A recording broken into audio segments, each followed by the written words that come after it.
Lu pernah nggak penasaran sama cerita-cerita gelap di balik negara-negara Arab? Dari luar, mungkin yang kelihatan cuma glamornya, gedung tinggi, mobil mewah, dan hidup serba modern. Tapi gimana dengan sisi gelapnya yang jarang banget terungkap?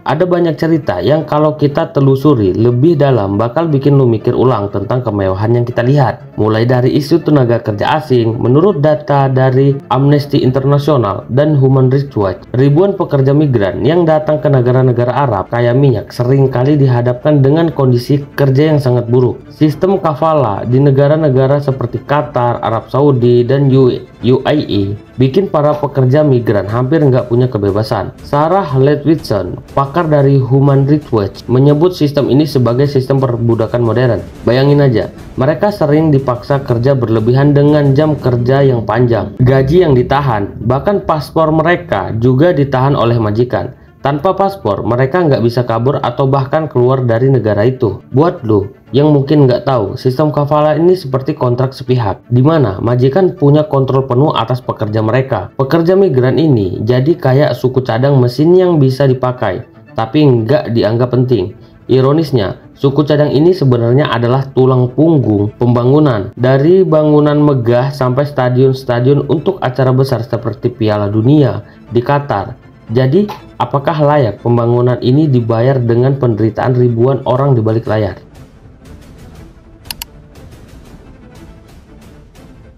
Terus gimana dengan kebebasan berpendapat? Negara-negara kaya minyak ini kelihatan modern, tapi soal kebebasan berekspresi mereka sangat ketat. Kasus Jamal Khashoggi adalah contohnya. Khashoggi, seorang jurnalis asal Arab Saudi, dibunuh secara brutal di dalam konsulat Saudi di Turki tahun 2018. Menurut CIA, pembunuhan ini diperintah langsung dari tingkat tinggi pemerintah Saudi. Tapi kenapa kasusnya cepat hilang dari sorotan? Menurut Dr. Madawi Al-Rashid, seorang profesor dari London School of Economics, kasus Khashoggi hanya puncak gunung es. Negara-negara ini sering menggunakan kekerasan dan intimidasi buat menutup mulut orang-orang yang kritis. Bayangin, lu ngomong sedikit aja yang mengkritik pemerintah bisa langsung dicap sebagai ancaman keamanan dan dikenai hukuman berat. Bukan cuma di Saudi, ini juga sering terjadi di UAE dan Bahrain, di mana para aktivis dan jurnalis beresiko tinggi diintimidasi atau bahkan dipenjara. Lu sendiri gimana? Apa ini adil kalau suara seorang harus dibungkam cuma karena dianggap mengganggu pemerintah?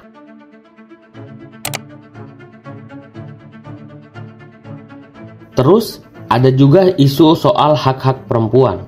Perempuan di beberapa negara Arab, meskipun belakangan mulai diberi kebebasan lebih, masih banyak yang hidup dengan batasan ketat. Menurut Dr. Haifa Jawad dari Universitas Birmingham, banyak negara di Timur Tengah punya budaya patriarki yang sangat kuat, yang kontrol ketat oleh pemerintah dengan dalih tradisi dan agama. Misalnya, baru tahun 2018, perempuan di Arab Saudi boleh nyetir mobil sendiri. Itu pun setelah banyak tekanan internasional. Beberapa ahli berpendapat bahwa kebijakan ini baru berubah karena pemerintah Saudi ingin memperbaiki citra mereka di mata dunia, bukan murni karena keinginan meningkatkan hak perempuan. Menurut World Economic Forum, negara-negara Timur Tengah secara umum masih tertinggal dalam hak kesetaraan gender. Meski sekarang ada perubahan, tapi masih ada batasan yang sangat ketat, dan banyak perempuan yang nggak bisa menentukan hidup mereka sendiri. Ini seperti kebebasan yang diberi setengah hati. Dari luar kelihatan mereka punya kebebasan, tapi aslinya nggak seluas yang dibayangkan.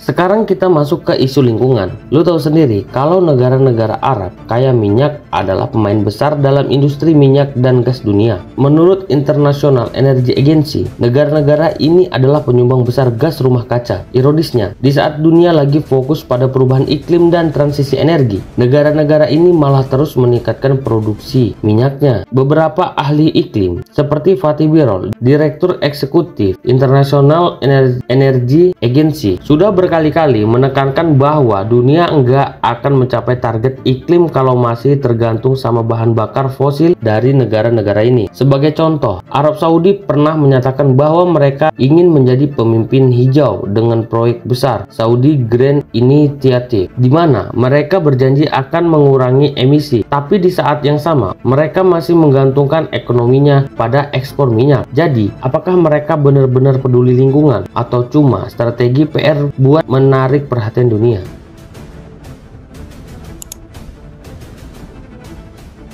Jadi, coba deh lo pikirin lagi, apa yang lo lihat di berita soal kemewahan dan modernisasi di negara-negara Arab ini mungkin bukan cerita lengkapnya. Dari masalah tenaga kerja, kebebasan berpendapat, hak perempuan, sampai isu lingkungan, semua punya sisi gelap yang seringkali nggak kelihatan di permukaan. Pertanyaannya, apakah layak mereka mendapat citra baik di mata dunia kalau di baliknya ada banyak kontradiksi dan penindasan? Apa ini cuma permainan citra buat menunjukkan kemajuan yang enggak sepenuhnya nyata? Lu sendiri gimana? Menurut lu, apa ini wajar dan perlu ditoleransi? Atau sebenarnya udah waktunya kita lebih kritis terhadap negara-negara ini? Jadi, lain kali kalau lu lihat berita soal negara-negara Arab yang super mewah dan modern, mungkin ada baiknya kita semua mikir, apa yang sebenarnya terjadi di balik layar? Mungkin ini waktunya buat lebih banyak orang mulai sadar dan memperhatikan apa yang ada di balik kilau-kilau itu. Gimana menurut lu? Apa semua ini layak atau justru mengkhawatirkan?